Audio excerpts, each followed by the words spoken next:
안녕하세요. 이제 제 3주 강의를 시작합시다.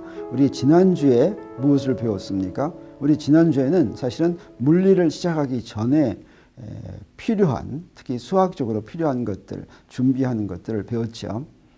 물리는 자연현상을 기술하는데 무엇으로 기술한다고 했냐면 수학을 이용해서 기술한다고 했습니다. 자연현상을 숫자로 대표하는 물리량을 가지고 자연법칙을 만드는데 이 물리량이 무엇인지, 물리량을 어떻게 다루는지, 또 물리량은 스칼라와 벡터로 구분할 수가 있는데 그것은 무슨 말인지, 스칼라와 벡터의 연산은 어떻게 되는지, 그리고 자연현상은 물체들의 움직임에 의해서 나타나는 것인데 물체들의 움직임을 기술하기 위해서 필요한 물리량에는 무엇이 있는지, 무엇이 있다고 했습니까? 위치 벡터, 변이 벡터, 속도 벡터, 가속도 벡터 이런 것들 있죠. 자, 이런 것들을 숫자로 대표하려면 먼저 좌표계를 정해야 된다고 했습니다. 그래서 좌표계를 정한다는 건 어떻게 한다는 것인지, 좌표계를 정한 다음에 이 물체의 운동을 기술하는 물리량을 어떻게 대표하는지 하는 것들에 대해서 배웠습니다. 그래서 어느 정도 우리가 수학적인 준비가 끝났다. 물론 앞으로 더 배울 것도 있습니다. 그래서 공부하면서 수학적인 내용을 더 배우겠지만 일단 우리가 이제 지난주에 이런 기초를 닦고 이번 주부터 이제 물리학을 시작합니다. 근데 물리학은 물리학에 나오는 법칙이 몇 가지라고 했습니까? 물리학은 자연현상을 다루는 자연현상을 설명하는 가장 기본이 되는 법칙을 설명한다고 했죠. 그래서 그거 딱 하나밖에 없다고 그랬습니다. 그 기본 법칙이 바로 뉴턴의 운동법칙인데 이 뉴턴의 운동법칙은 뉴턴이 프린키피아에서 세 가지 법칙으로 발표했습니다. 이 세 가지 법칙을 제1법칙, 제2법칙, 제3법칙 이렇게 이야기하죠.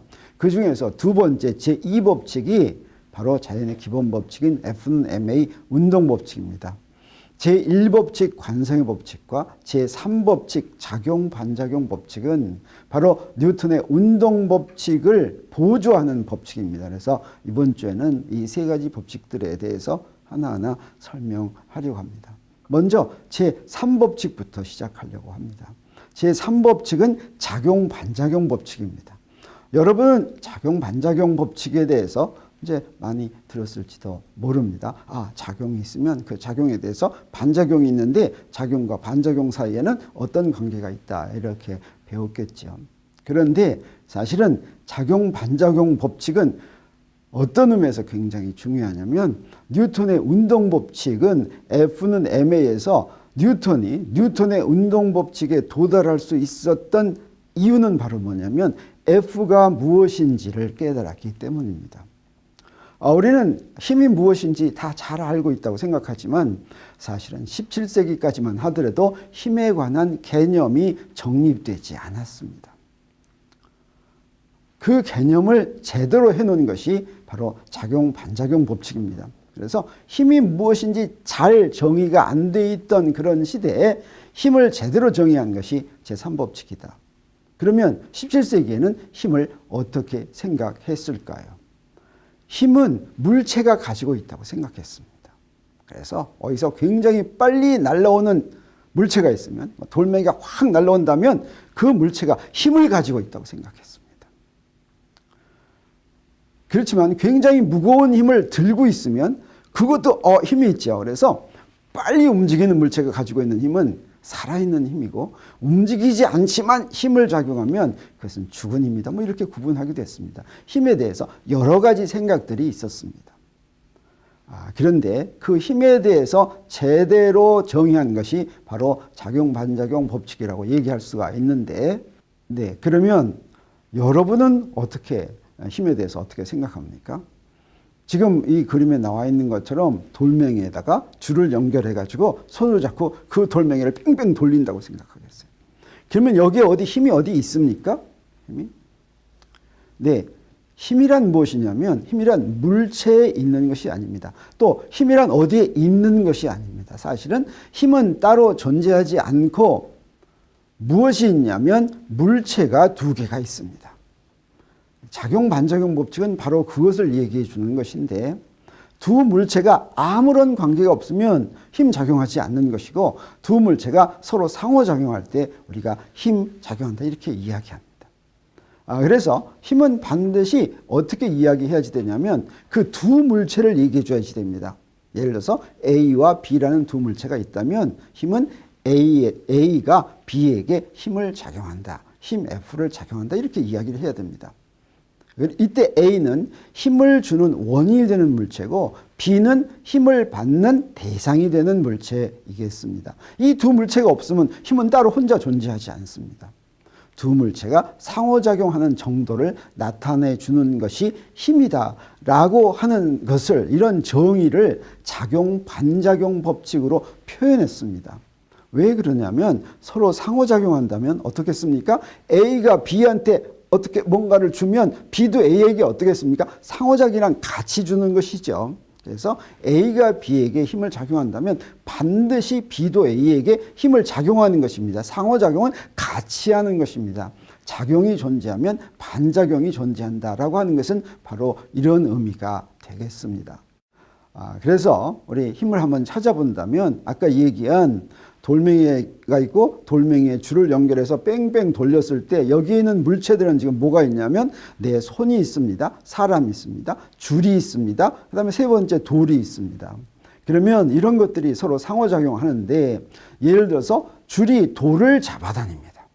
돌멩이를 돌게 하기 위해서 줄이 돌을 잡아다니죠. 이 힘을 우리가 뭐라고 부르냐면 장력이라고 부릅니다. 만약에 물체에 힘이 작용하지 않으면 그냥 똑바로 가는데 뺑뺑 돌게 하기 위해서는 이 줄이 있기 때문에 그런데, 줄이 돌과 상호작용해서 줄이 돌을 잡아다닌다. 이게 장력이 되겠습니다. 그러면 이 줄은 만약에 돌멩이에만 매달려 있다면 줄은 돌멩이하고 같이 날아갈 텐데 날아가지 않고 사람이 잡고 있죠. 그래서 사람이 줄을 잡아당깁니다. 이게 사람이 줄에게 작용하는 힘이죠. 그러면 이때 반작용이란 어떤 것이냐면, 조금 전에 줄이 돌멩이를 잡아다니는 힘, 이게 장력이라고 한다면 이 장력의 반작용은 돌이 줄을 잡아다니는 힘입니다. 이 반작용이 없으면 줄이 팽팽하지가 않겠죠. 그래서 줄이 돌을 잡아다니면 돌은 뺑뺑 돌고, 이것의 반작용인 돌이 줄을 잡아다녀서 줄이 팽팽하게 됩니다.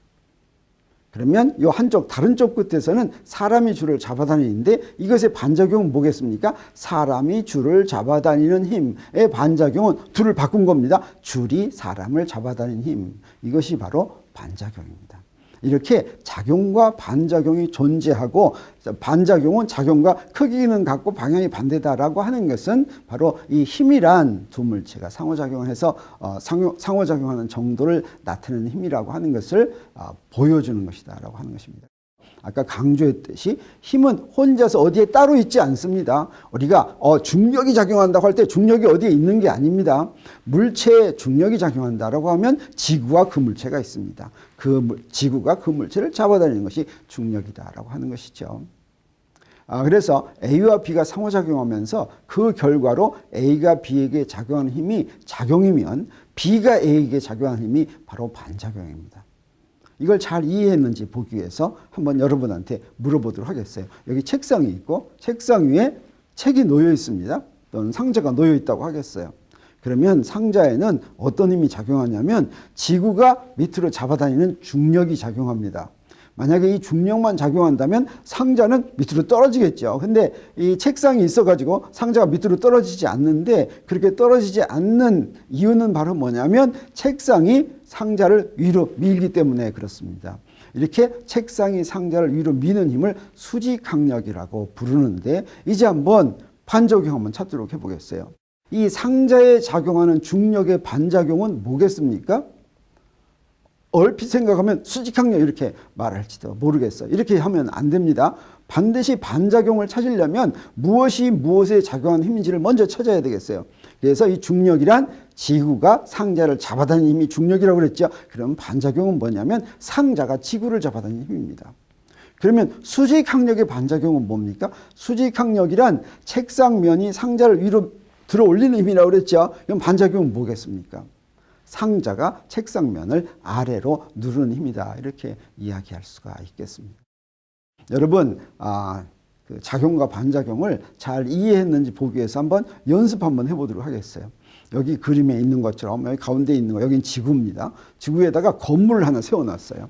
그리고 천정 위에 줄이 있어가지고 거기에 등을 매달아 놨습니다. 그래서 물체 A는 지구라고 그러고 물체 B는 건물이라고 그러고 이 건물의 질량은 라지엠이라고 하겠어요.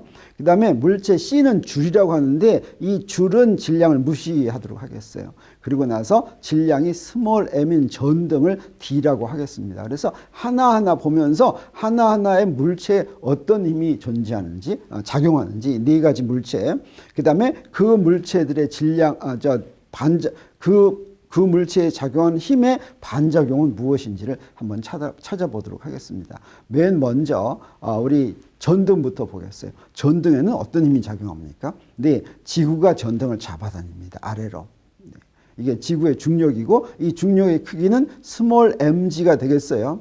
근데 전등의 중력만 작용하면 밑으로 떨어지겠죠. 안 떨어지게 하기 위해서 어떤 힘이 작용합니까? 줄이 위로 잡아다닙니다. 줄이 전등을 위로 잡아다니는데 이게 바로 장력입니다. 이 두 힘은 크기가 같고 방향이 반대여서 합하면 0이 되기 때문에 전등이 거기에 가만히 있습니다. 그러면 전등에 작용하는 중력의 반작용은 뭡니까?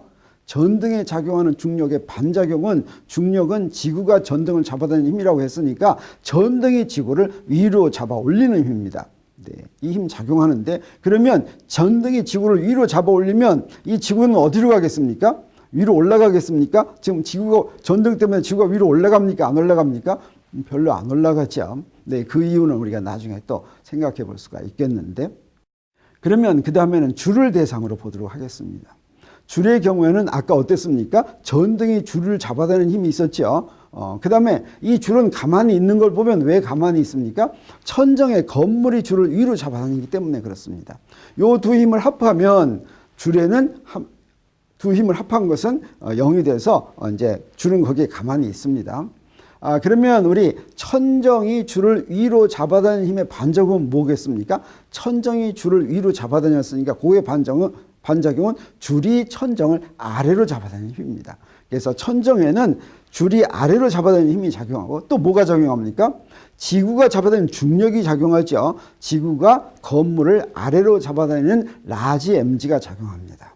이 두 힘이 작용하는데도 건물은 아래로 툭 꺼지지 않죠. 그 이유가 바로 뭡니까? 밑에서 수직항력이 위로 받치는 힘이죠. 네. 그런데 지구가 건물을 아래로 잡아다니는 힘의 반작용은 또 뭡니까? 그것은 건물이 지구를 위로 잡아다니는 힘입니다.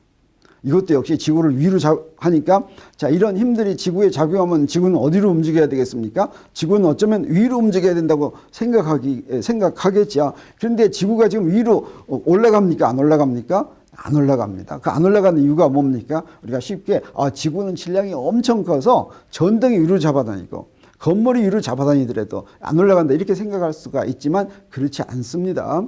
한 번 더 보면 그 다음에 이제 건물을 볼 것 같으면 건물이 정지해 있는 이유는 뭐냐면 바로 지구가 건물을 위로 떠받치는 수직항력이 있기 때문이라고 그랬죠. 이 수직항력의 크기는 뭐와 같으냐면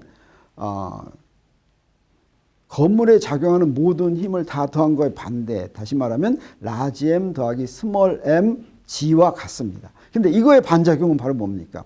이거의 반작용은 이 힘은 지구가 건물을 위로 떠받치는 힘이니까 건물이 지구를 아래로 미는 힘입니다. 그래서 지구에 작용한 힘을 다 볼 것 같으면 아까 반작용들, 전등이 지구를 올라가게 만드는 스몰 mg, 건물이 지구를 위로 올라가게 만드는 라지 mg, 그러니까 위로 향하고 그 다음에 건물이 지구를 아래로 내려비는 스몰 m 더하기 라지 mg, 이 수직항 미는 거 있죠. 이걸 다 더하면 어떻게 됩니까? 역시 지구에 작용하는 힘도 합력도 0이죠. 이렇게 해서 모든 힘들의 합력이 0이 돼서 안 움직이고 잘 있을 수가 있습니다.